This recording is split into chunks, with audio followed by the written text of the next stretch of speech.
শুরু করলাম।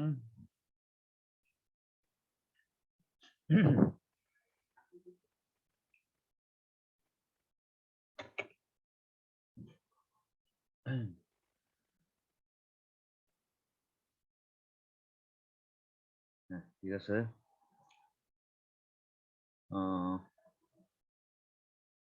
দেখেন, আমার স্ক্রিন দেখতেছেন? জি স্যার। এই যে আর্টিফিশিয়াল উড, ভিনিয়ার। তো এই ভিনিয়ারটা কি জিনিস? দেখবেন যে অনেক সময় দোকানে গেলে ভিনিয়ার শিট বা এরকম কাঠমিস্ত্রিদের সাথে কথা বললে ভিনিয়ার এই ওয়ার্ডটা শুনবেন যে ভিনিয়ার শিট বা ভিনিয়ার ইউজ করতেছে। এই ভিনিয়ারটা কি জিনিস? ভিনিয়ারটা হচ্ছে thin sheet of timber of superior quality. এইটা হচ্ছে টিম্বারের পাতলা শিট বা পাতলা কাগজের মতো পাতলা পাতলা শিট। এই শিট গুলা কিন্তু টিম্বারের শিট, ঠিক আছে? তো এই টিম্বারের পাতলা শিট গুলাকে বলা হচ্ছে ভিনিয়ার। এখন এটা আমরা কেমনে পাবো? Obtain by rotating wooden logs of the timber against a sharp knife of rotary cutter. মানে কাঠের যে লগ আছে বা গাছের যে গুড়ি আছে, ঠিক আছে, এই গাছের গুড়িকে যদি আপনি ধারালো কোনো কিছুর এগেইনস্টে ঘুরান বা রোটেট করেন, তো ধারালো কোনো ছুরি বা ধারালো কোনো ব্লেড, ওই ব্লেডের সাথে যখন এটা ঘুরে ঘুরে বারবার ঘষা খাবে, এটার চামড়া বা ছাল বাকল কি হবে? উঠতে থাকবে না? লেয়ার বাই লেয়ার উঠবে। জি স্যার, স্যার উঠতে থাকবে। পেন্সিল শার্পনারের মতো। পেন্সিলে শার্পনারের মতো, এক্স্যাক্টলি। এই এক্সাম্পলটা কে দিছেন? নাম অভিষেক বলেন। স্যার। বুঝি নাই। অভিষেক স্যার। অভিষেক, হ্যাঁ আপনি ঠিক বলছেন, পেন্সিলের শার্পনারের মতো। পেন্সিলের শার্পনার যেরকম আমরা যদি ঘুরাই তাহলে কি এক একটা করে এরকম মাথার দিক থেকে চামড়া উঠতে থাকে না? তো এরকম গাছেরও চামড়া উঠতে থাকবে। তো গাছের এই যে পাতলা পাতলা মানে শীট গুলা, এগুলাকে বলা হচ্ছে ভিনিয়ার। এই ভিনিয়ার শীট গুলার থিকনেস কত হয়? 0.4 থেকে 6.0 মিলিমিটার পর্যন্ত হয়। মানে খুব একটা কিন্তু মোটা না, একদম পাতলা পাতলা শীট। 0.4 মিলিমিটার থেকে 6 মিলিমিটারের মতো। আচ্ছা, after removing from parent logs, মানে এই যে লগ, এই লগ থেকে আপনি এই ভিনিয়ার শীট গুলাকে আলাদা করে ফেলার পরে বা এই চামড়া গুলাকে তুলে ফেলার পরে, they are dried in kiln to remove moisture. মানে এগুলাকে হচ্ছে চুলা বা এক ধরনের বয়লার বা ক্লিনের মধ্যে হচ্ছে শুকানো হয়, যেন এই ভিনিয়ার শীটের মধ্যে যে ময়েশ্চার বা পানিগুলা আছে এগুলা শুকাই ফেলতে পারি আমরা, ঠিক আছে? এই ভিনিয়ার শীটটা আমরা ব্যবহার করবো কই? এই পাতলা শীট আসলে আমার কোনো কাজে আসবে? এই ভিনিয়ার শীটটা আসলে আমার কোনো কাজে আসবে না। কারণ আপনি এই ভিনিয়ার শীট দিয়ে ফার্নিচার বানাতে পারবেন পাতলা পাতলা শীট দিয়ে?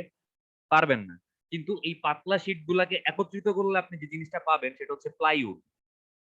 এই ভিনিয়ার, অনেকগুলা ভিনিয়ার শীট একসাথে করলে আপনি কি পাবেন? প্লাইউড পাবেন। আমরা প্লাইউডের ফার্নিচার বা এরকম টেবিল, মানে পড়ার টেবিল, অনেক কিছু দেখি প্লাইউডের, কম্পিউটার টেবিল। তো এই ভিনিয়ার শীট গুলাকে একসাথে করলে আমি কি পাবো? অনেকগুলো ভিনিয়ার শীট একসাথে করে আমি যদি একটু প্রসেসিং করি, আমি প্লাইউড পাবো। এখন তাইলে আমরা দেখবো যে প্লাইউডটা কি জিনিস। আচ্ছা, আগে ভিনিয়ার কেমনে বানায় একটু দেখাই। দাঁড়ান। উম,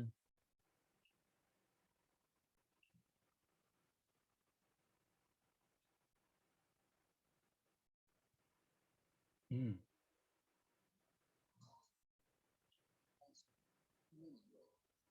আচ্ছা একটু দাঁড়ান। আচ্ছা, এই ভিডিওটাই দেখাই ফার্স্টে।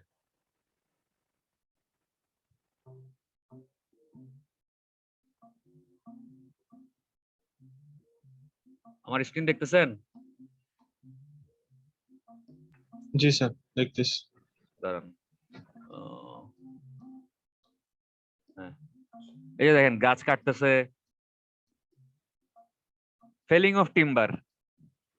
এগুলো হচ্ছে উডেন লগ বা টিম্বার লগ।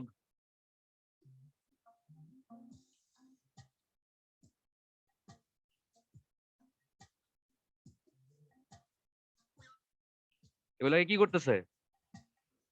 পানির মধ্যে চুবাইতেছে কেন? পানির স্যার, মধ্যে যাতে এটার ভিতরে থাকা যে স্যাপ, সেই স্যাপটা ওগুলা যাতে তুলনামূলক ডাইলুট হয়ে পাতলা যায়, হয়ে যায়। পাতলা হয়ে যায়। হ্যাঁ, জি।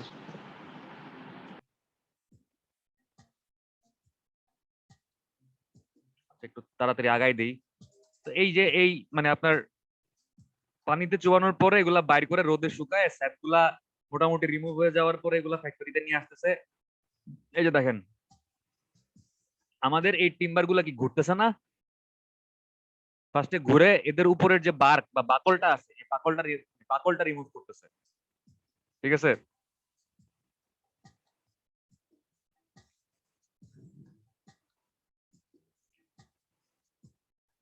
এখন দেখেন এটা ঘুরতেছে আর এক একটা পাতলা পাতলা শীট বের হবে এখান থেকে, এগুলাকে বলা হচ্ছে ভিনিয়ার শীট।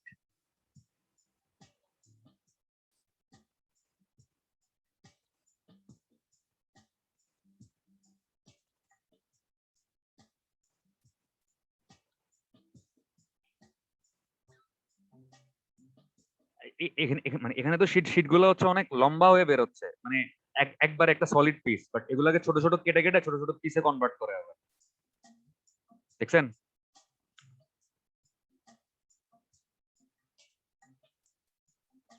এই যে এগুলো হচ্ছে veneer sheet.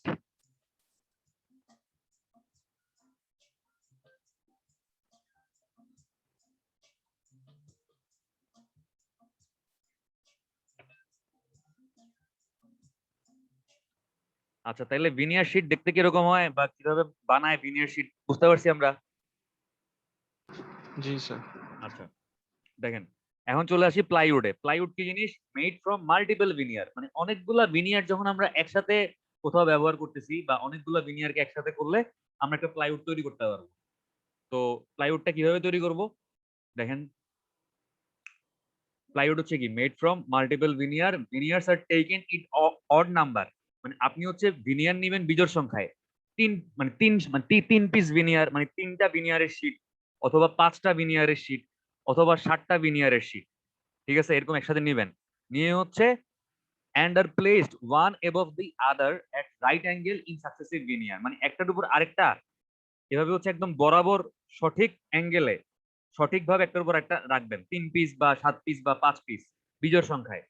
all the veneers held together with the help of adhesives, এবং এই পিস গুলো হচ্ছে একটার সাথে আরেকটা আঠা দিয়ে জোড়া লাগানো হয়, ঠিক আছে? এই ভিনিয়ারের পিস গুলা বা ভিনিয়ারের শীট গুলা একটার সাথে একটা, আপনি যখন 3 পিস ভিনিয়ার বা 5 পিস ভিনিয়ার বা 7 পিস ভিনিয়ার একটার উপর আরেকটা রেখে আঠা দিয়ে জোড়া লাগাবেন তখন একটা মোটা প্লাইউড পাবেন। তো এই দেখেন যে 3 প্লাই, মানে তিনটা ভিনিয়ারের শীট যখন আমি ইউজ করতেছি এটাকে বলে 3 প্লাই। 5 প্লাই যখন 5টা ভিনিয়ার শীট ইউজ করতেছি এটাকে বলে 5 প্লাই। 7 প্লাই যখন 7টা ভিনিয়ার শীট ইউজ করতেছি এটাকে বলে 7 প্লাই, এক্সেট্রা অ্যাভেলেবেল, মানে বাজারে হচ্ছে এরকম 3 প্লাই, 5 প্লাই, 7 প্লাই এগুলো available. That is veneers are used in odd numbers in a plywood, মানে এই সংখ্যাটা হচ্ছে যতগুলা ভিনিয়ার আপনি বিজোড় সংখ্যা ইউজ করছেন ওই সংখ্যাটা হচ্ছে এই সংখ্যাটা। তাহলে প্লাইউড কেমনে বানায় বুঝতে পারছেন? বুঝতে জি স্যার, পারছেন? ঠিক। জি আচ্ছা আমি আরেকটা চাইলে প্লাইউডের ছবি দেখাই, দেখেন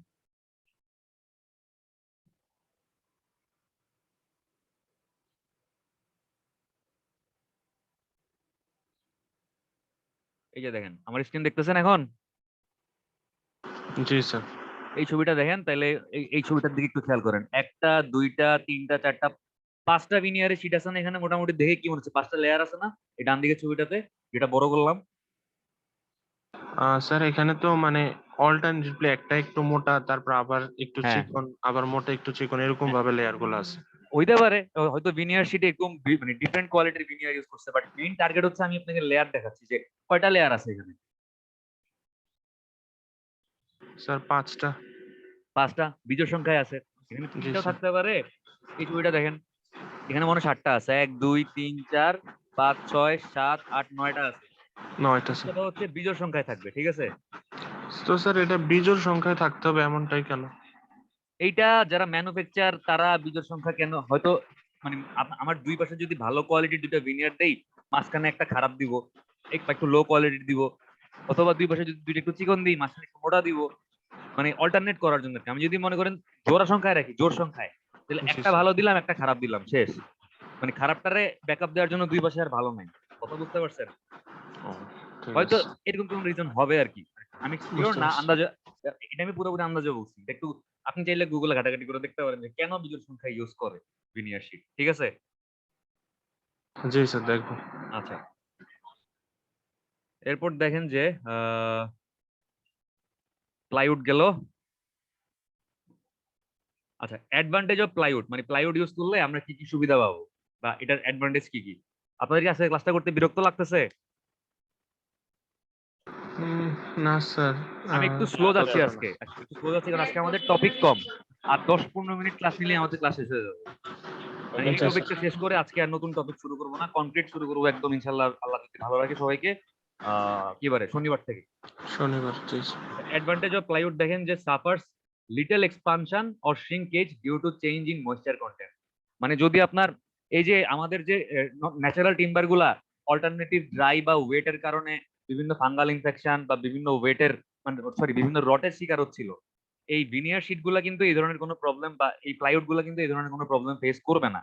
কারণ মানে আপনার ময়েশ্চার কন্টেন্ট যদি চেঞ্জ হয় বাতাসের, মানে হঠাৎ বাতাসের হিউমিডিটি বেড়ে গেল, হঠাৎ করে হিউমিডিটি কমে গেল, এই ধরনের ময়েশ্চার কন্টেন্টের পরিবর্তনের পরেও আমার কিন্তু এই ভিনিয়ার শিটের কোনো রকমের এক্সপানশন হওয়া, যে আমার কাঠের মানে কাঠ যেমন ফুলে যায় অনেক সময় বৃষ্টিতে ভিজলে বা ওয়েদার খারাপ হইলে, আবার অনেক সময় অনেক রোদ হইলে শ্রিঙ্ক করে, মানে কাঠের ভলিউম ডিক্রিজ করে। তো এই ধরনের এক্সপানশন বা শ্রিঙ্কেজ হচ্ছে প্লাইউডে হবে না। ঠিক আছে, কারণ আপনি এগুলো কি আর্টিফিশিয়ালি প্রসেস করে বানাচ্ছেন। তো মানে নর্মাল কাঠের যে এক্সপানশন বা শ্রিঙ্কেজ হয়, প্লাইউড এই ধরনের প্রবলেম ফেস করবে না। Light and available in large sizes, যেহেতু এখান থেকে আপনি অতিরিক্ত ময়েশ্চার একেবারে বাইর করে ফেলতেছেন, তারপর কি ভিনিয়ারের শীট গুলাকে আঠা দিয়ে বা অ্যাডহেসিভ জাতীয় কিছু একটা দিয়ে একটার উপর আরেকটা মানে জোড়া লাগায় একটা মোটা প্লাইউড তৈরি করতেছেন। তো এই প্লাইউড গুলা ওজনে অনেক হালকা হবে, কিন্তু সাইজে আপনি অনেক বড় বড় সাইজ অ্যাভেলেবেল পাবেন। দেখবেন যে ফার্নিচার কিনতে গেলে যদি কেউ প্লাইউড কিনে ফার্নিচার বানান, দোকানে গিয়ে দেখবেন যেরকম বিশাল বিশাল সাইজের প্লাইউডের বোর্ড পাওয়া যায় বিভিন্ন কালারের। ঠিক আছে, এই বোর্ড গুলো হচ্ছে গিয়া যারা মিস্ত্রি তারা হচ্ছে কেটে কুটে এগুলা দিয়ে পড়ার টেবিল বা ফার্নিচার প্লাইউডের ফার্নিচার বানায় দেয় বললো। আচ্ছা, অ্যাভেলেবেল ইন ডেকোরেটিভ ডিজাইনস, মানে আপনি দেখবেন যে এই প্লাইউডের কিন্তু বিভিন্ন ডিজাইন থাকে। ঠিক আছে, আপনার নর্মাল কাঠ যেমন বার্নিশ করা লাগে বা মানে কাঠ দিয়ে ফার্নিচার বানানোর পরে প্লাইউড কিন্তু বার্নিশ করার দরকার নেই, কারণ আপনি যখন এটা বাজার থেকে কিনে আনতেছেন, এটা কোনোটা দেখবেন যে পুরো ব্ল্যাক থাকে, কোনোটা পুরো হোয়াইট থাকে, বিভিন্ন প্যাটার্ন বা বিভিন্ন ডিজাইন ডিজাইন থাকে প্লাইউডের মধ্যে। তো দেখতে ভালো লাগে আর কি, মানে ডেকোরেটিভ পারপোজ ফুলফিল করে। এটার জন্য এক্সট্রা মানে সুন্দর বানানোর জন্য বার্নিশ ফার্নিশ করার কোনো প্রয়োজন নেই। Not liable to split and cracks, মানে প্লাইউডের নর্মাল কাঠের ফার্নিচারের সাইড গুলা যেরকম মানে চির ধরতে পারে বা ক্র্যাক এরকম ফাটল ধরতে পারে, বাট ভিনিয়ারের যে প্লাইউড, এই প্লাইউডের ফার্নিচারে কিন্তু কোন রকমের মানে সাইড গুলাতে চির বা ফাটল দেখা যায় না। বাসায় মোটামুটি মানে এরকম প্লাইউডের ফার্নিচার একটা দুইটা সবার আছে না, পড়ার টেবিল বা একটু জি মানে স্যার। মোটামুটি আমরা যেগুলো র্যান্ডম বা মানে চিন্তা করি যে 1-2 বছর ইউজ করে মানে আর ইউজ করবো না, মানে কম্পিউটার টেবিল বা কি বলবো ল্যাপটপ রাখার টেবিল। ল্যাপটপ রাখার টেবিল বা এরকম ছোটখাটো জিনিসগুলো দেখবেন যে প্লাইউডের ফার্নিচার আমরা ইউজ করি। আবার পড়ার টেবিল কিন্তু প্লাইউডের অনেক পপুলার, মানে অনেক বাসায় দেখবেন যে পড়ার টেবিল আমরা ইউজ করি প্লাইউডের। তো এই টেবিলগুলো আর কখনো দেখছেন যে সাইডে বা মাথা দিয়ে হচ্ছে ফেটে গেছে বা এরকম চির ধরছে বা ক্র্যাক ফর্ম করছে, কখনো দেখবেন না। বাট নর্মাল কাঠে কিন্তু ক্র্যাক ফর্ম করে। তো এটা হচ্ছে প্লাইউডের একটা সুবিধা যে আমার সাইড গুলাতে এরকম ফাটল ধরে না বা চির ধরে না। ইজি টু ওয়ার্ক উইথ, আপনি প্লাইউড নিয়ে খুব ইজিলি যারা মানে যারা রাজমিস্ত্রি না, যারা কাঠমিস্ত্রি, তারা হচ্ছে প্লাইউড দিয়ে খুব ইজিলি কাজ করতে পারবে। কারণ কি, একটা করাত থাকলে প্লাইউড সুন্দর করে একদম সমান করে কেটে জোড়া টোড়া লাগায় ফার্নিচার তৈরি করতে হবে। বাট নর্মাল কাঠের ফার্নিচার তৈরি করতে হলে কি করতে হবে, এটারে ফার্স্টে স মিলে কাটতে হবে। স মিলে কাটার পর কি করতে হবে আপনার আহ ঘষা ঘষা দেখবেন যে এরকম স্যার কাটার করে পর এগুলো অনেকদিন শুকাইতে হয় স্যার, না হলে আবার পলিশ করে এগুলা। পরে একটা মাথা তো হয়ে যায়। শুকায়, কিন্তু ফার্নিচার তৈরি করার আগে দেখবেন যে ছোটবেলায় দেখতাম একটা এরকম মেশিন থাকে, এই মেশিনের উপরে কাঠটারে রাখে, এই মাথায় একজন দাঁড়ায়, এই মাথায় একজন দাঁড়ায়, এ একবার এদিকে টান দেয়, এ একবার এদিকে টান দেয়। আর স্যার রান্দা করে স্যার রান্দা। আমি জানি এটা কি বলে, ভুলে গেছি। স্যার স্মুথ করে স্যার এটা দিয়ে স্যার। জি স্মুথ স্যার করে, রান্দা স্যার এটাকে স্যার রান্দা বলে স্যার আমাদের হ্যাঁ। এখানে। তো এটার মানে উপরের যে খসখসে চামড়া গুলো এগুলো হচ্ছে উঠা যায় আর কি। ঠিক আছে, তো কাঠ মানে আপনি যদি কাঠের ফার্নিচার তৈরি করতে চান, আপনাকে কিন্তু এত জিনিসপত্র করতে হবে, মানে বিশাল বিশাল কাজ করে দেন আপনি ফার্নিচার তৈরি করতে পারবেন, মানে অনেকগুলো প্রসেসিং এর ব্যাপার স্যাপার আছে। প্লাইউডের ফার্নিচার তৈরি করলে আপনার কিন্তু কোনো প্রসেসিং নেই। ঠিক আছে, স্যার আপনি সরাসরি বাজার থেকে পার্টেক্স প্লাইউড, স্যার হ্যাঁ বলেন, পার্টেক্স আর প্লাইউড কি মানে কাছাকাছি? ওই পার্টেক্স এর body Partex plywood board, Partex board বলে না, জি স্যার। ওই স্যার প্লাইউড ওইটা বোর্ডই তো হচ্ছে পার্টেক্স বোর্ড। Melamine board. আচ্ছা, জি স্যার, কিন্তু স্যার কাঠের গুলোই স্যার ভালো হ্যাঁ, স্যার। মেলামিন বোর্ড এখনো আজকে আমরা আসি নাই, মেলামিন বোর্ড হচ্ছে আজকে আমাদের লাস্টের টপিক। ঠিক আছে, মেলামিন বোর্ড ওইটা আমরা দেখবো। ওইটাকে মেলামিন বোর্ড গুলাকে ফাইবার বোর্ডও বলে, ওগুলো ফাইবার থেকে বানায়। আর প্লাইউড বলে হচ্ছে কোনগুলাকে, যেগুলো হচ্ছে ভিনিয়ার শিট থেকে বানায়। আমরা আমাদের চারপাশে যেগুলো দেখি মেইনলি এগুলো আসলে প্লাইউড বলবো না, এগুলো হচ্ছে আসলে মেলামিন বোর্ডই আমরা দেখি। হ্যাঁ, মানে আমরা আমাদের চারপাশে যে পার্টেক্স এর ফার্নিচার গুলো দেখি বা এই কম্পিউটার টেবিল দেখি, এগুলো আসলে প্লাইউডের না, এগুলো হচ্ছে আসলে মেলামিন বোর্ডের। ঠিক আছে, আর একটু সামনে গেলে বুঝতে পারবেন, কারণ মেলামাইন বোর্ড প্লাইউড থেকে আরো সস্তা। আচ্ছা, ইমপ্রেক টিম্বার কি জিনিস দেখেন, সানমিকা, ফর্মিকা, সানগ্লস। এই সানমিকা ফর্মিকা কি জিনিস? ছোটবেলায় অনেক বাসায় দেখবেন যে খাওয়ার টেবিল বা পড়ার টেবিলে এরকম মেইন কাঠের টুকরাটার উপরে একটা পাতলা মানে ডিজাইন করা প্লাস্টিকের মতো একটা পোর্শন থাকতো, খেয়াল করছেন কখনো? স্যার জি মানে স্যার। আমি জানি না খেয়াল করছেন কিনা, মানে মেইন কাঠের টুকরাটার উপরে একটা দেখবেন যে পাতলা প্লাস্টিকের টাইপের একটা ডিজাইন করা সেটার মতো থাকে, এটাকে সানমিকা বলে, ঠিক আছে, বা ফর্মিকা বলে, বা সানগ্লসও বলে। তো এই এগুলাকে ইমপ্রেক টিম্বার বলে, এই যে সানমিকা, ফর্মিকা, সানগ্লস। তো এই ইমপ্রেক টিম্বারটা বানাই কেমনে? Veneers are partly or fully covered with resin. মানে এই যে ভিনিয়ার শীট গুলো আছে এগুলাকে হচ্ছে পুরাপুরি অথবা আংশিক ভাবে আঠার মধ্যে চুবাই দেয়, রেজিন বা আঠার মধ্যে চুবাই দেয়। তো আপনি যখন একটা ভিনিয়ার শিটকে পুরোপুরি আঠার মধ্যে চুবাই দিবেন, এটার চারপাশের সারফেসে কি আঠা লেগে যাবে না বা এরকম অ্যাডহেসিভ লেগে যাবে না? লাগবে অবশ্যই। For this purpose veneers are taken and immersed in resin, মানে ভিনিয়ার গুলাকে রেজিনের মধ্যে চুবানো হয়। The resin fills in the wood cell and a consolidated mass is developed. এই রেজিন গুলা কাঠের যে সেল গুলা আছে এই সেলের মধ্যে ঢুকে, মানে কাঠের তো গ্রেইন বা তন্তু আছে বা কাঠের সারফেসের মধ্যে লেগে লেগে একটা সলিড মাস বা শক্ত একটা কাঠামো ক্রিয়েট করে। The mass is then cured at a temperature of about 150 থেকে 1600 ডিগ্রি সেলসিয়াস। এরপরে এই মাছটাকে মানে এই আঠা লাগানো ভিনিয়ার শিটটাকে হচ্ছে গিয়া শুকায়, এবং শুকায় কত ডিগ্রি টেম্পারেচারে? 150 থেকে 1600 ডিগ্রি সেলসিয়াস, মানে অনেক হাই টেম্পারেচারে শুকায়। শুকাইলে কি হয়? একটা শক্ত সলিড মাছ পাওয়া যায়, যেটাকে কি বলে? সানমিকা বা ফর্মিকা বা সানগ্লসের বলে। এটাকে বলা হচ্ছে গিয়া ইমপ্রেক টিম্বার। ইমপ্রেক টিম্বারের চাইতে আরো বেটার কোয়ালিটি হচ্ছে কমপ্রেক টিম্বার। আচ্ছা, এটা পরে আসতেছি। আগে ক্যারেক্টারিস্টিক্স অফ ইমপ্রেক টিম্বারটা দেখি, যে strong, durable, good looking, weather resistant, electrically insulated and resist acidic effect. মানে অনেক শক্ত হয়, দেখতে ভালো ইমপ্রেক টিম্বার, এগুলো ফার্নিচারের কাজে আপনি ব্যবহার করতে পারবেন। ওয়েদার রেজিস্ট্যান্স, এগুলো হচ্ছে পরিবেশের যে বৈরী প্রভাব, হঠাৎ ঝড় বৃষ্টি হচ্ছে বা হঠাৎ অনেক রোদ পড়তেছে, এই ধরনের প্রভাব এগুলোর উপর পড়ে না। ইলেকট্রিক্যালি ইনসুলেটেড, এগুলো হচ্ছে ইলেকট্রিসিটিকে বাধা দেয় পাস করতে। এন্ড রেজিস্ট অ্যাসিডিক ইফেক্ট, মানে এগুলোর উপর যদি কোনো অ্যাসিড পড়ে, নরমাল কাঠের উপর কিন্তু অ্যাসিড পড়লে ওটা নষ্ট হয়ে যাবে। যদি আপনার এই সানমিকা বা ফর্মিকা বা সানগ্লস এগুলোর উপর যদি অ্যাসিড পড়ে, তাহলে এরা অ্যাসিডিক ইফেক্ট গুলাকে রেজিস্ট করতে পারে। তাইলে বলেন তো, আপনি মনে করেন কেমিস্ট্রি ল্যাবে, কোনো একটা ইউনিভার্সিটির বা কোনো একটা জায়গায় কেমিস্ট্রি ল্যাবে আপনি ফার্নিচার মানে বানাবেন, ওই ফার্নিচার কি নরমাল কাঠ দিয়ে বানাইলে ভালো হবে নাকি ইমপ্রেক টিম্বার দিয়ে বানাইলে ভালো হবে? কোনটা? স্যার ইমপ্যাক্ট টিম্বার দিয়ে বানালে ভালো হবে। কেন? কারণ কেমিস্ট্রি ল্যাবে বিভিন্ন কেমিক্যাল কারণ নিয়ে জি নাড়াচাড়া স্যার, করা হবে। তো আমার অ্যাসিড টেবিলের কারণে উপরে আমরা যেহেতু কাজ করব কাজ করবেন, টেবিলে এই মানে জন্য। আপনার কেমিক্যাল পড়তে পারে, কেমিক্যাল পড়লে কাঠগুলা নষ্ট হবে, ফার্নিচার নষ্ট হয়ে জি যাবে। তো আমি যদি নষ্ট না মানে চাই যে ফার্নিচার গুলা নষ্ট না হোক, তাহলে আমি চেষ্টা করবো ইমপ্যাক্ট টিম্বার হ্যাঁ, নিয়ে কাজ করব। এরকম কেমিস্ট্রি ল্যাবের বা যেসব ল্যাবরেটরিতে কেমিক্যাল নিয়ে নাড়াচাড়া করা হবে ওইখানে আমরা ইমপ্রেক টিম্বার ব্যবহার করতে পারি। আচ্ছা, সানমিকার ছবি হচ্ছে একদম লাস্টে গিয়ে দেখাই দিব, মানে দেখলে বুঝতে পারবেন, আর নিজেরা সার্চ দিলেও গুগলে দেখতে পারবেন। কমপ্রেক টিম্বার কি জিনিস? কমপ্রেক টিম্বার হচ্ছে ওই ইমপ্রেক টিম্বারের মতোই, same as impreg timber, except they are cured under pressure. Compreg timber যেরকম হাই টেম্পারেচার 150 থেকে 1600 degree Celsius high temperature curing করা হয়। মানে কি? মানে একটা জিনিস মনে করেন আপনি বানাইছেন, একটা ভিনিয়ার শিটকে আপনি আঠার মধ্যে চুবাইছেন, চুবানোর পর আঠা মানে এটা আপনি বাইর করে ফেলছেন, আঠাগুলো তো শুকায় নাই, আঠাগুলো তো শুকাইতে হবে। আপনি যদি হাই টেম্পারেচার ইউজ না করেন, আঠাগুলা শুকাবে কিন্তু ঠিক মতো বন্ডিং হবে না ভিনিয়ার শিটের সাথে, কারণ আঠা তো শক্ত হয়ে জমাট বেঁধে যায়। আপনি চাচ্ছেন কি আঠাগুলা যতক্ষণ আপনার এই ভিনিয়ার শিটের সাথে মানে শুকাবে, ওই শুকানোর আগ মুহূর্ত পর্যন্ত মানে এরা যেন জমাট বাঁধতে না পারে, এরা যেন একদম লিকুইড বা একদম একদম পেস্ট পেস্ট অবস্থায় থাকে। ওই জন্য কি আপনি হাই টেম্পারেচার মেনটেন করতেছেন।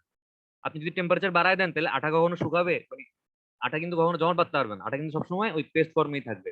ওই জন্য হাই টেম্পারেচারে 150 থেকে 1600 ডিগ্রি সেলসিয়াসে কি করতেছে আপনার কিউরিং, এটাকে কিউরিং বলতেছে আর কি, যে আঠা শুকানোর প্রসেসটাকে ভিনিয়ারের গায়ের মধ্যে আঠা লাগানোর পরে এই যে আঠাটা শুকাবে এটাকে বলতেছে কিউরিং। তো এই কিউরিংটা হচ্ছে কমপ্রেক টিম্বারের জন্য সেম। আমি ওই ভিনিয়ার শিটকে রেজিন বা আঠার মধ্যে চুবাই দিচ্ছি, ওই শিটের চারপাশে আঠা লাগতেছে, তারপর কিউরিং করবো। বাট কমপ্রেগের সাথে ইমপ্রেগের পার্থক্য হচ্ছে ইমপ্রেগে কিউরিংটা করা হয় হাই টেম্পারেচারে 150 থেকে 1600 ডিগ্রি সেলসিয়াসে, এটা হচ্ছে ইমপ্রেগের জন্য। আর কমপ্রেগে কিউরিংটা করা হয় কিসে? হাই প্রেসারে, আন্ডার প্রেসার, ঠিক আছে, চাপ দেয়। মানে ভিনিয়ার শিটটাকে নিয়ে হয়তো দুই পাশ থেকে আপনার পিস্টন দিয়ে বা হাইড্রোলিক মানে পিস্টন টিস্টন দিয়ে অনেক জোরে চাপ দেয়, ওই চাপ দিয়ে আঠাটাকে হচ্ছে গিয়ে ভিনিয়ার শিটের মধ্যে ভালোভাবে একেবারে লাগায় দেয়। তো আমার কমপ্লেক্স টিম্বারটা হচ্ছে ইমপ্রেকের চাইতে আরো বেশি durable, more durable and stronger than impreg timber. বোঝা গেছে? কিন্তু স্যার যদি কোনোভাবে এটাকে দুই দিক থেকে চাপ দেওয়া হয় তাহলে তো দেখা গেছে আঠাটা ওটার গায়ে লাগবে, ঠিক আছে, কিন্তু হ্যাঁ পুরোপুরি ভাবে শুকানোর যে বিষয়টা এটা তো স্যার হ্যাঁ আর চাপ দেওয়ার কারণে হচ্ছে না স্যার। উম, চাপ দেওয়ার নিশ্চয়ই কোনো পার্টিকুলার মানে কি বলবো আপনার ফোর্সের একটা ভ্যালু আছে, যে কত ফোর্সে চাপ দিব বা চাপ দিয়ে কতক্ষণ রাখবো, কতক্ষণ বা কি ফোর্সে চাপ দিলে ঠিক মতো শুকাবে। মানে প্রসেসিং এর কোনো ব্যাপার স্যাপার অবশ্যই আছে, যেটা হয়তো অত ডিটেলস আমরা এখনো জানি না বা আমি জানি না, ঠিক আছে। বাট থিওরিটিক্যালি হচ্ছে কি আমার কমপ্লেক্স টিম্বার ইমপ্রেক্ট টিম্বারের সাথে বেশি ভালো। কেন? কারণ এখানে হচ্ছে আমি কি করতেছি, চাপ দিচ্ছি, মানে প্রেসার ইউজ করে কিউরিং করতেছি। আর ইমপ্রেক্ট টিম্বারে আমি কিউরিংটা করতেছি কিসের সাথে? Temperature with the help of high temperature. And টেম্পারেচারটা হচ্ছে কত? 150 থেকে 1600 ডিগ্রি 150 সেলসিয়াস। টু আচ্ছা, এবার চলে আসি ফাইবার বোর্ডে। দেখেন, এই ফাইবার বোর্ডকে আমরা অনেক সময় মেলামাইন বোর্ড বলি, ঠিক আছে। ফাইবার বোর্ডটা কি জিনিস দেখেন, যে manufactured from wood or other vegetable fibre. কাঠের ছোবড়া, আখের ছোবড়া, মানে এরকম ভেজিটেবল ফাইবার যেগুলো আছে, যেগুলো হচ্ছে ওয়েস্টেজ আমরা ফালাই দিই, এই ধরনের ওয়েস্টেজ গুলাকে আপনি চাইলে প্রসেসিং করে বোর্ড, এরকম ফাইবার বোর্ড বানাইতে পারেন, ঠিক আছে, বা এরকম মেলামাইন বোর্ড তৈরি করতে পারেন। এই ধরনের বোর্ড গুলাকে বলা হচ্ছে ফাইবার বোর্ড, যেগুলো হচ্ছে তন্তু বা এরকম গুড়া বা কোনো ওয়েস্টেজ ম্যাটেরিয়াল থেকে আপনি প্রসেসিং করে তৈরি করতেছেন। They are rigid board of thickness varying from 6 millimetre to 25 millimetre.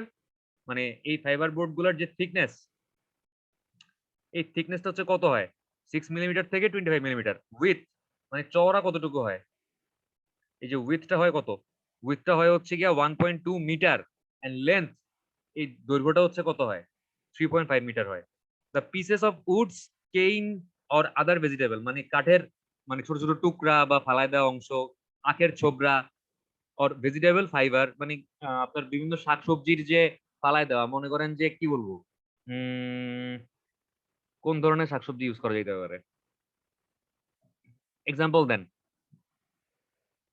মানে শাকসবজির খোসা বা এ ধরনের কিছু না, মনে করেন যে কোনো ফল বা কোনো সবজি যেগুলো থেকে হচ্ছে আমরা এরকম আখের ছোবড়ার মতো শক্ত ভেজিটেবল ফাইবার পাচ্ছি। স্যার নারকেল হতে পারে। নারকেল হইতে পারে, এক্স্যাক্টলি নারকেল হইতে পারে। আর কি আছে? নারকেলের ছোবড়া হইতে পারে। আর কোন কোন ফল থেকে আমরা এরকম ছোবড়া টোবরা পাই বলেন তো? মানে মেন কথা হচ্ছে এরকম খোসা বা ছোবড়া পাই শক্ত টাইপের যে ফলগুলা থেকে, এগুলাকে আমরা as a vegetable fibre sir হিসেবে। আখ থেকে পাই স্যার। হ্যাঁ হ্যাঁ, আগেরটা তো বললাম যে এই যে কেইন, এখানে সুগার কেইন এই যে বলা আছে দেখেন, ঠিক আছে। কিন্তু মানে আপনার তাল গাছের নারকেলের থেকে। নারকেলের ছোবড়াটা একটা ভালো, হ্যাঁ এটাও একটা জিনিস যেটা দিয়ে আপনার ফাইবার বোর্ড তৈরি করে। তো other vegetable fibre are heated in a hot water boiler. মানে ফার্স্টে হচ্ছে এই ফাইবার গুলাকে, আখের ছোবড়া, নারকেলের ছোবড়া, এগুলোকে হচ্ছে বড় একটা বয়লারের মধ্যে, মানে বড় একটা চুলা, সহজ কথা হচ্ছে বড় একটা চুলার মধ্যে সিদ্ধ করে, ঠিক আছে।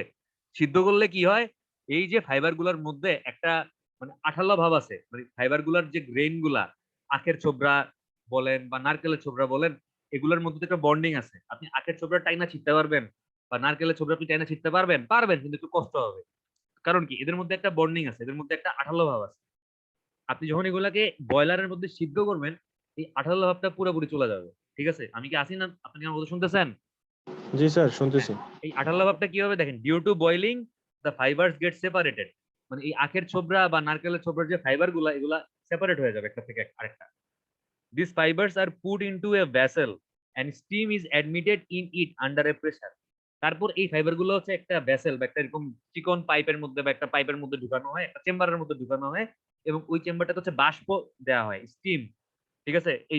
এই ফাইবার গুলোকে হচ্ছে বা কি বলবো, বাষ্পায়িত করা হয়, যদি বাংলায় বলি আর কি। এখানে স্টিম ইউজ করা হয়। The steam pressure is then আচ্ছা suddenly increased to 70 kg per centimeter square, and this pressure is maintained for a low for a few second। মানে একটা চেম্বারের মধ্যে বা একটা ভেসেলের মধ্যে আমি তো কি করলাম, ফাইবার গুলাকে ঢুকাইলাম, ফাইবার গুলাকে ঢুকানোর পরে কি করলাম, এখানে স্টিম দিলাম। এই স্টিমের যে প্রেসার বা বাষ্পচাপ, এই বাষ্পচাপটা হচ্ছে হঠাৎ করে বাড়ায় 70 কেজি পার সেন্টিমিটার স্কোয়ারে নিয়ে যাওয়া হয়।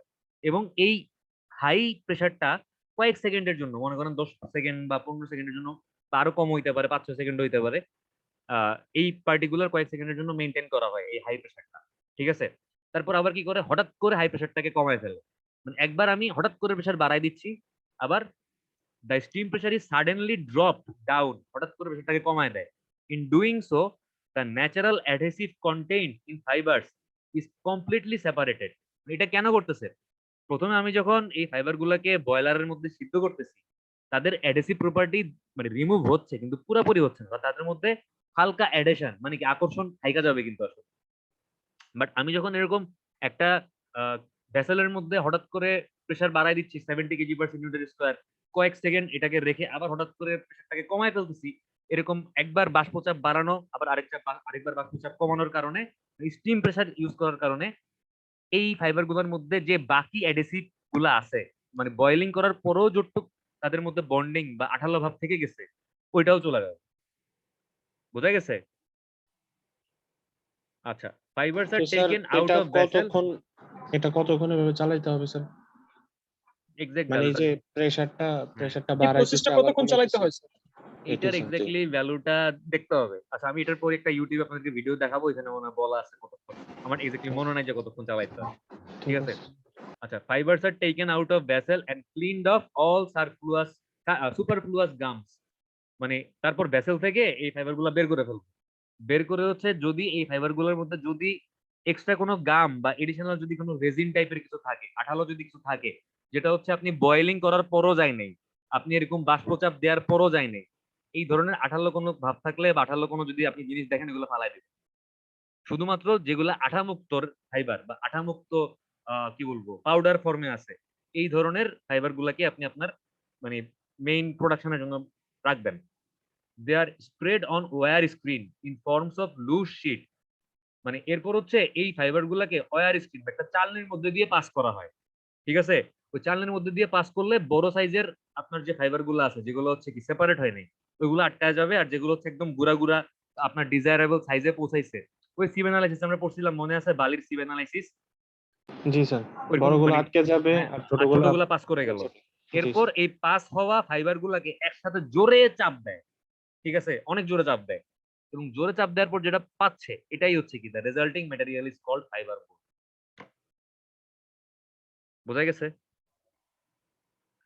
আচ্ছা, depending in their form and composition they are classified as insulating board, medium hard board, super hard board and laminated board.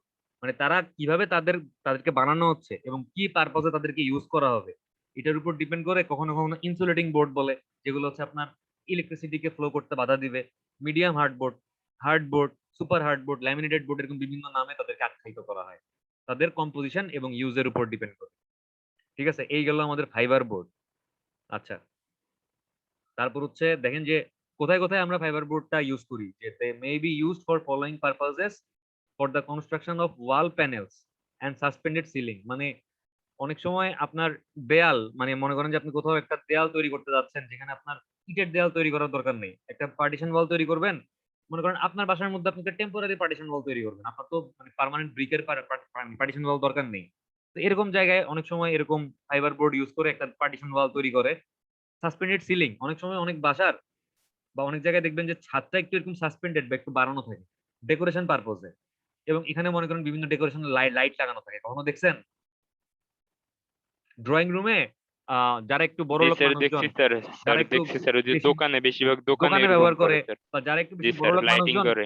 যারা হচ্ছে আপনার অ্যাপার্টমেন্ট কেনার পরে ইন্টেরিয়র ডেকোরেশন করে বাসার মধ্যে, দেখবেন ড্রয়িং রুমে বা বেডরুমে হচ্ছে এরকম আহ একটু বাড়তি অংশ ছাদের মতো বের করে ওটার মধ্যে লাইট লাগায়। তো এই ধরনের লাইট গুলা যে আপনার একটা ছাদের এক্সটেন্ডেড পোর্শনের মতো বের করতেছে, সাসপেন্ডেড সিলিং, এগুলো হচ্ছে এরকম আপনার ফাইবার বোর্ড ইউজ করে তৈরি করা হয়। কনস্ট্রাক্ট পার্টিশন, মানে ওই যে বললাম যে রুমের পার্টিশন ওয়াল তৈরি করার কাজে আপনি ব্যবহার করতে পারেন। ফর্মওয়ার্ক কি জিনিস? কনক্রিট ঢালাইয়ের সময় বিম বা কলামের জন্য একটা ফর্মা বানায় আগে। এই ফর্মার মধ্যে রড গুলা বাঁধে, তারপর কি এর মধ্যে কনক্রিট দিয়ে ঢালাই দেয়। এই যে কনক্রিটের মানে কনক্রিট ঢালাই দেওয়ার আগে যে ফর্মাটা তৈরি করতেছে, এই ফর্মা তৈরির কাজে আপনি এই মানে ফাইবার বোর্ড ব্যবহার করতে পারেন। যদিও আমি কোনোদিন বাংলাদেশে দেখি নাই, কারণ বাংলাদেশে এই ফর্মা তৈরি করা হয় নরমাল মানে একটু লো কোয়ালিটির কাঠ দিয়ে, অথবা যদি ভালো কোয়ালিটির ডাইরেক্ট কাঠ দিয়ে বানানো হয়েছে এটা লো সাধারণত। কোয়ালিটির কাঠ, শুধু কাঠ না, মানে ভালো কাঠও ইউজ করে না, পোতা কাঠ ইউজ করে। ঠিক আছে? কারণ এটা জি, একবার ইউজ করে ফালায় দেওয়া লাগে, এটা কিন্তু বারবার ইউজ করা যায় না, যেটা কাঠের ফর্মা। কারণ কাঠ কিন্তু পচে যায়। আর যদি স্টিলের ফর্মা হয় বা স্টিলের ফর্মা হয়, তাহলে কিন্তু এটা বারবার রিইউজ করা যায়। তো আমি বাংলাদেশে কখনো ফাইবার বোর্ড দিয়ে ফর্মা বানাইতে দেখিনি। তো ফর্মওয়ার্ক লিখছে, কেন লিখছে আল্লাহ জানে, জানি না।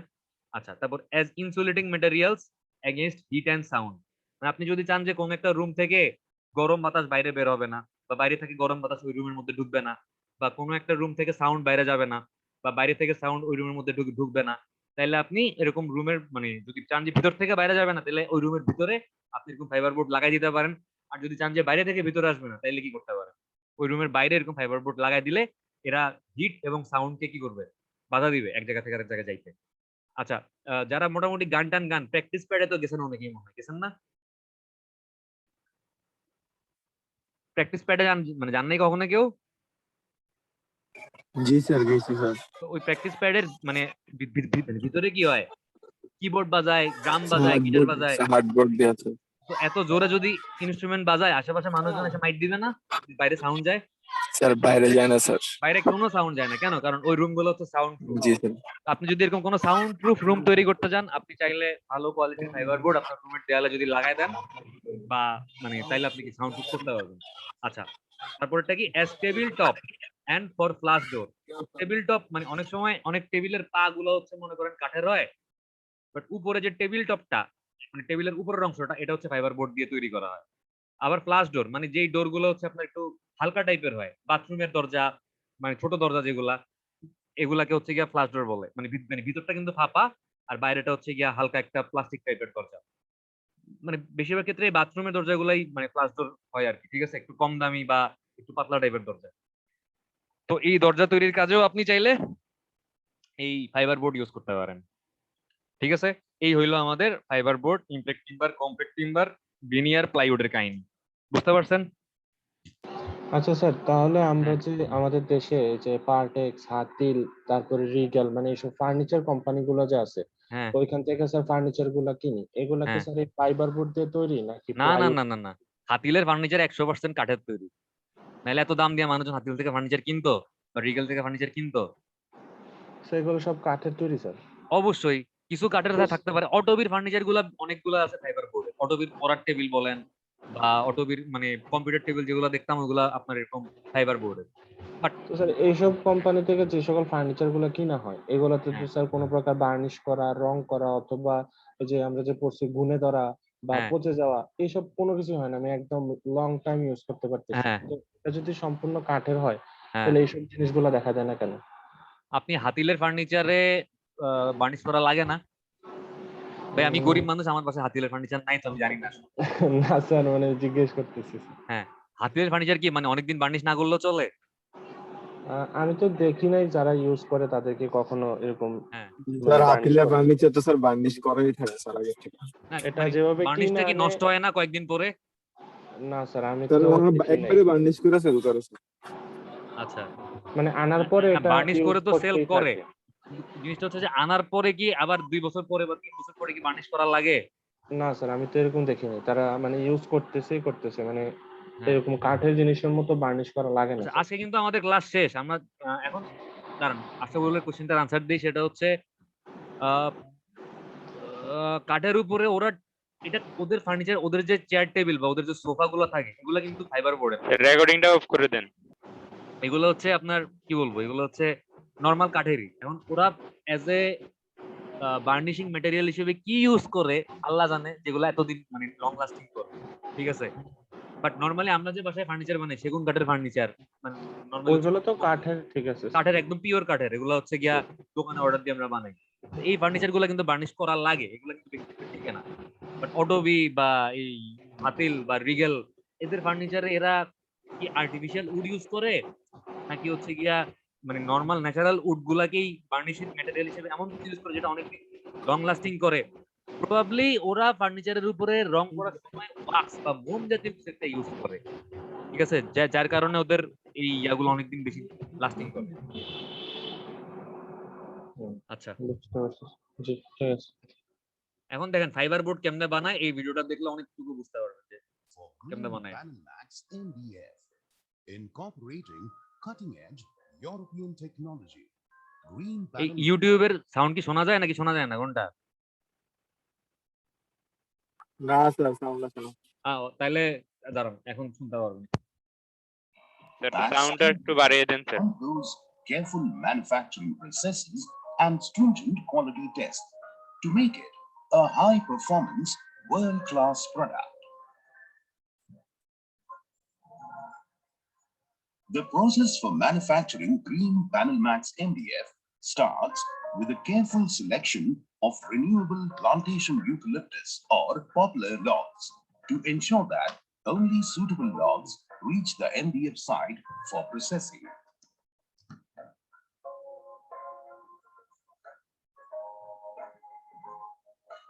On arrival at the factory, trucks carrying the logs are weighed and timber quality checked. These are then sent to the unloading stations where 3 fixed rotating log cranes একটা প্রশ্ন ছিল efficiently the logs হ্যাঁ বলেন, onto the chain conveyor. কেউ কিছু sir বলতে গাড়িটা যে স্যার একটা ইয়ার উপরে উঠলো স্যার এটা কি লুট মাপতেছে স্যার? বুঝি নাই কি? স্যার একটু আগে একটা স্যার গাড়ি একটা উপরে একটা স্থানে উঠলো না স্যার, এটা কি হ্যাঁ। লুট মাপতেছিল স্যার? কি করতেছিল? লুট লুট Load, গাড়ি load। লুট। হইতে পারে, বাট মানে দেখতে হবে। আমি তখন আমি খেয়াল করি না স্যার তখন। ওখানে মেবি স্যার ওখানে কোয়ালিটির কথা বলছিল sir. Rulers which remove Okay. any foreign materials like stones and sand particles.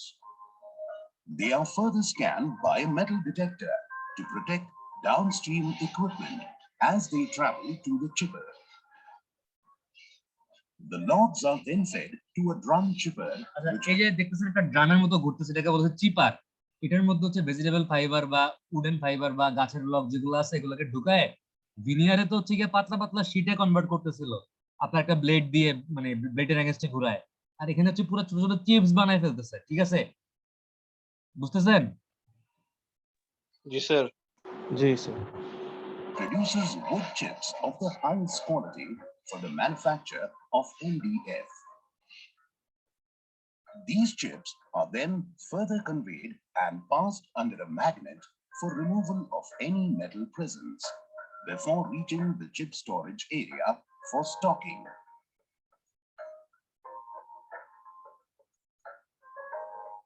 The chip storage area has 3 sections. High quality chips for use as raw material are stored in 2 sections, while the third section receives the rejected waste chips as well as other purchased chips used for fuel. Stored chips are reclaimed for the refining process by using a moving floor system, which feeds these chips to a metering conveyor on demand. Before reaching the refiner, the chips are screened by a brook screen to remove unsuitable sized chips and once again scanned for metal detection. Contaminated and waste chips are removed and reclaimed by the moving floor system for sending to the first of its kind multi-fuel in-house energy plant, where these are used to generate thermal energy in the form of steam, flue gas, and thermal oil. ওই যে স্টিমের সাহায্যে যে pressure দিবে বলছিলাম না, এটা হচ্ছে ওই স্টেপটা। মানে এই ভিডিওটাতে স্টেপ গুলো একটু উল্টাপাল্টা আছে আর কি, মানে এটা তো যারা ম্যানুফ্যাকচারার তাদের উপর ডিপেন্ড করে। এখানে হচ্ছে আগে চিপস গুলাকে ছোট করে স্ক্রিন করছে, দেন হচ্ছে এগুলাকে আপনার মানে এরকম স্টিমের সাহায্যে চাপ দিচ্ছে। বাট আমরা যে প্রসেসটা থিওরিটিক্যালি পড়ছি ওখানে আমরা কি করছি, আমরা আগে হচ্ছে চাপ দিয়ে এগুলোর মধ্যে যে আঠালো ভাব আছে বা অ্যাডিসিভ গুলো আছে এগুলো রিমুভ করার ট্রাই করছি। ফার্স্টে কি করছি, বয়েলিং করছি, মানে বয়েলিং করার পরেও যে আঠালো ভাবটা যায় নাই ওইটা কি এরকম স্টিম প্রেসার দিয়ে রিমুভ করার ট্রাই করছি। বাট ওরা ডাইরেক্ট চিপস গুলাকে হচ্ছে এখানে ছোট ছোট পিস করে ফার্স্টে স্ক্রিনিং করে, যেগুলো বড় সাইজ বা যেগুলো হচ্ছে আপনার ভালো কোয়ালিটির চিপস না এগুলাকে সরাই ফেলতেছে, সরাই ওইগুলাকে যেগুলো লো কোয়ালিটির চিপস, ওই লো কোয়ালিটির চিপসটাকে ইউজ করতেছে অ্যাজ এ ফুয়েল হিসাবে। এই যে আমার চুলা জ্বালাচ্ছে বা বার্নার মানে জ্বালাচ্ছে, জ্বালানি হিসাবে ইউজ করতেছে। আর যেগুলো ভালো কোয়ালিটির চিপস এগুলাকে হচ্ছে স্টিমের সাহায্যে মানে প্রেসারাইজ করতেছে। For the ongoing manufacturing process.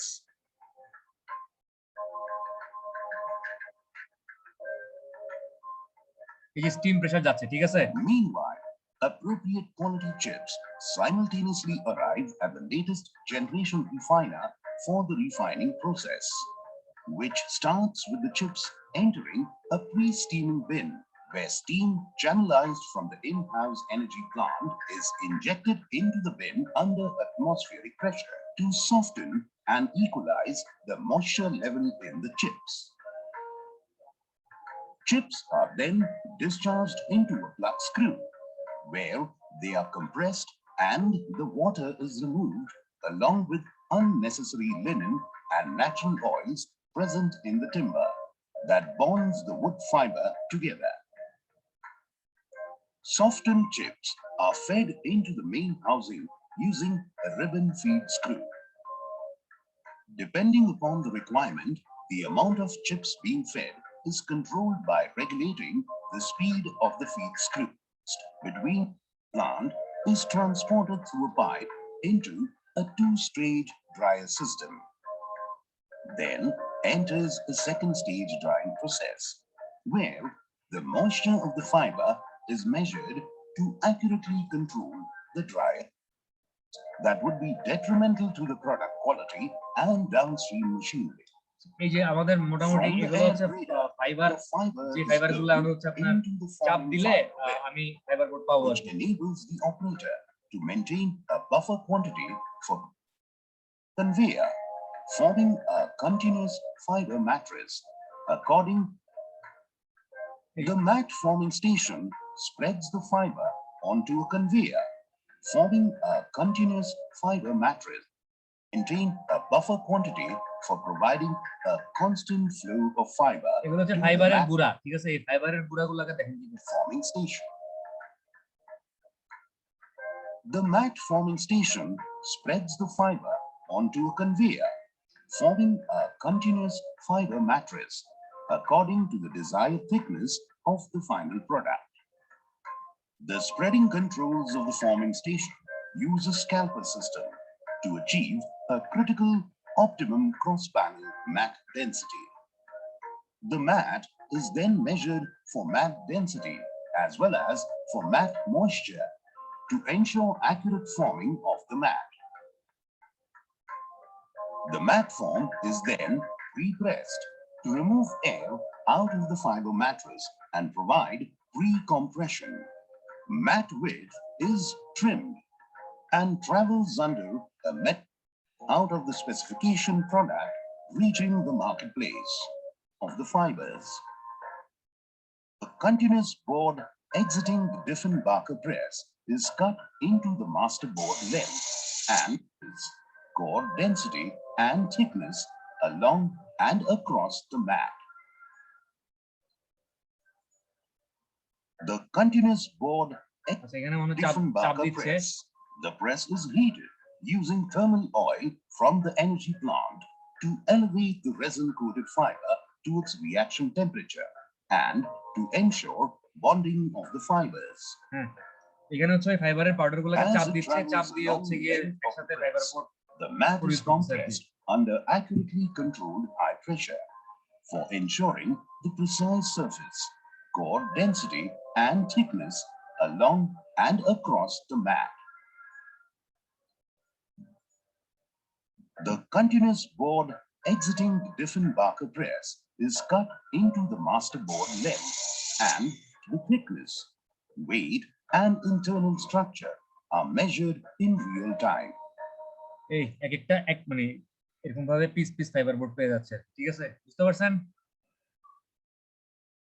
G sir, ঠিক আরেকটা আছে। ভিডিও দেখাই দিই। এখানে স্যার ওই যে কাঠের যে চিপস গুলো আছে স্যার, এগুলোকে আগুনের কাছে নিলো স্যার, ওটা কি করছে স্যার এই প্রসেসটা মূলত? আচ্ছা দাঁড়ান, এই যে এগুলো হচ্ছে যে ফর্মিকা, সানমিকা, এরকম দেখবেন অনেক ফার্নিচারের উপরে এরকম পাতলা পাতলা ডিজাইন করা কিছু শীট থাকে, প্লাস্টিকের মতো দেখতে। এগুলোকে হচ্ছে সানমিকা বা মানে ফর্মিকা বলে, ঠিক আছে? আচ্ছা, এবার কে জানি কি বলতেছেন, আরেকবার বলেন তো। স্যার ওই যে কাঠের যে স্যার চিপস গুলো স্যার প্রথমে পিস পিস করলো স্যার, এগুলো হ্যাঁ। এরপরে দেখলাম স্যার আগুনের কাছাকাছি মনে হয় স্যার নিল, কি জানি স্যার ওই প্রসেসটা মূলত স্যার এটা কি? ওই আগুনের কাছে নিয়ে হচ্ছে ওই যে আপনার একবারে আগুনের কাছে নেওয়ার আগে ফার্স্টে পিস গুলাকে হচ্ছে আপনার একটা কনভেয়ার বেল্টের মধ্যে দিয়ে পাস করায়, পাস করানোর সময় চারপাশে ম্যাগনেট থাকে। ম্যাগনেট গুলার কাজ কি, যদি এই পিস গুলার মধ্যে যদি লোহা বা এরকম ধাতব জাতীয় কিছু থাকে, ধাতুগুলাকে সরাই দিচ্ছে, ঠিক আছে? মানে এটা হচ্ছে এই ভিডিওটার মধ্যে দেখাইছে আর কি, থিওরিটিক্যালি আমরা দেখিনি, বাট এই ভিডিওর মধ্যে দেখাইছে। আচ্ছা, তারপর এগুলাকে স্ক্রিনিং করছে, স্ক্রিনিং করে না তারপরে এগুলোকে হচ্ছে তিনটা ভাগে ভাগ করছে, মানে দুইটা ভাগে ছিল যেগুলো বেস্ট কোয়ালিটির ফাইবার। বেস্ট কোয়ালিটির ফাইবার গুলো হচ্ছে ফাইবার বোর্ড ইউজ করার জন্য সামনে আগে নিয়ে গেছে, আর যেগুলো একটু লো কোয়ালিটির ফাইবার ওই 3 জি, নম্বর চেম্বার হচ্ছে ওগুলোকে নিচে ফেলাই দিচ্ছে। এগুলো হচ্ছে এজ এ ফুয়েল হিসেবে ইউজ করবে বা জ্বালানি হিসেবে ইউজ করবে, এগুলো দিয়ে ফাইবার বোর্ড বানাবে না। জি স্যার। তারপর কি করছে, যেই ফাইবার গুলো মোটামুটি ভালো কোয়ালিটির এগুলোকে স্ক্রিনিং করছে, ছোট সাইজের গুলাকে স্ক্রিন দিয়ে পাস করাইছে, আর যেগুলো মানে বড় সাইজের আমাদের ডিজায়ার শেড থেকে বড় ওগুলাকে বাদ দিয়ে দিছে। এবার এগুলাকে একটা চুলার মধ্যে নিয়ে গিয়ে আপনার ওই যে স্টিম মানে ওই যে হাই হাই মানে কি বলবো অতি উচ্চ বাষ্পচাপ যে এক ব্যাপারটা দেখছিলাম যে 70 কেজি পার সেন্টিমিটার স্কয়ার কয়েক জি, সেকেন্ড স্যার। ধরে দিব, এই কাজটাই করছে হচ্ছে কি ওই যে আগুন যেখানে দেখছেন আগুন থেকে যে বাষ্পটা বের হচ্ছে, ওই বাষ্পটা বিভিন্ন স্টিমিং চেম্বারের মাধ্যমে ওই কোন একটা চেম্বারে ঢুকাই দিয়ে ফাইবার বোর্ড গুলাকে হচ্ছে সরি ফাইবার গুলাকে কি স্টিমিং করা হচ্ছে বা বাষ্পচাপ দেওয়া হচ্ছে। কেন? কারণ ওই ফাইবারের মধ্যে আমার যে অ্যাডিসিভ বা বন্ড আছে, বন্ড গুলো যেন নষ্ট হয়ে যায়, এগুলা যেন নরম বা সফট হয়ে যায়। ঠিক আছে, এই জি স্যার। ওকে, আশা করি আজকে ক্লাসটা বুঝছেন মোটামুটি। আজকে আমাদের এই টিমবার শেষ করলাম আমরা। টিমবারের সফট কপি তো মনে হয় দেয়া আছে, মেসেঞ্জার গ্রুপেও দেয়া আছে, গুগল জি স্যার, ক্লাসরুমেও দেয়া আছে। ক্লাসরুমেও আছে। ইনশাআল্লাহ আল্লাহ যদি সবাইকে সুস্থ রাখে শনিবারে আমরা শুরু করবো চিকা কনক্রিট। আপনি তাহলে অ্যাটেন্ডেন্স নিয়ে ক্লাসটা শেষ করে দিই, আর 2টা মিনিট অ্যাটেন্ডেন্স গুলো নিয়ে নিই।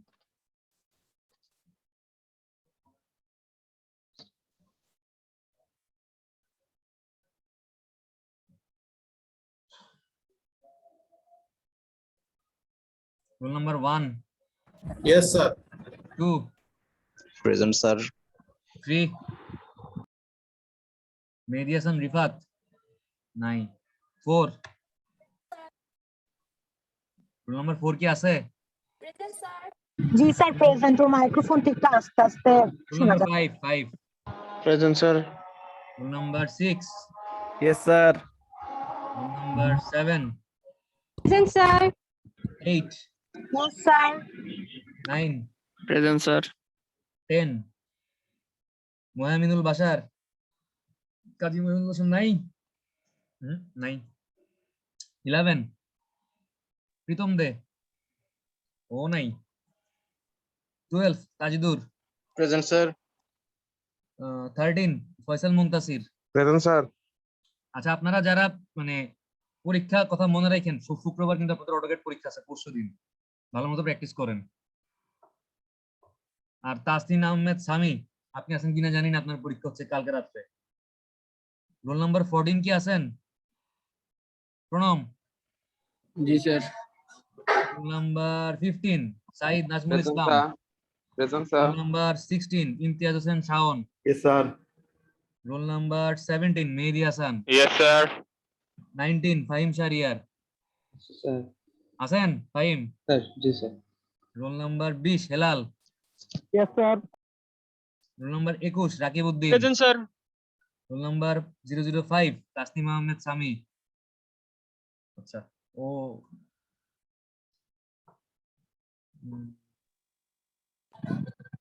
আচ্ছা, রোল নাম্বার 21 ইফতি আহমেদ ভুইয়া। আছেন? জি স্যার। আচ্ছা, আপনি কি ল্যাব গুলা মানে 21 এর সাথে করতেছেন? স্যার ল্যাব স্যার আমি 2 ব্যাচের সাথে করতেছি স্যার। হায় হায়, আচ্ছা সমস্যা হবে না, আপনি ওই যে হেড স্যার বলছিল যে ওই ব্যাচের সাথে কনফিগার করতে। সমস্যা নেই, মোটামুটি মানে বাসের টাইম দিলে তখন বুঝতে পারবেন যে আপনার সমস্যা হবে নাকি। ঠিক আছে, মানে আপনারটা ধরা আছে 21 এর সাথে, সমস্যা হবে না। আচ্ছা স্যার। ওকে, ঠিক আছে তাহলে খোদা হাফেজ, ভালো থাকেন সবাই। ইনশাআল্লাহ শনিবার দিন আল্লাহ বাজায় রাখলে ক্লাস হবে। আসসালামু আলাইকুম। ওয়ালাইকুম সালাম।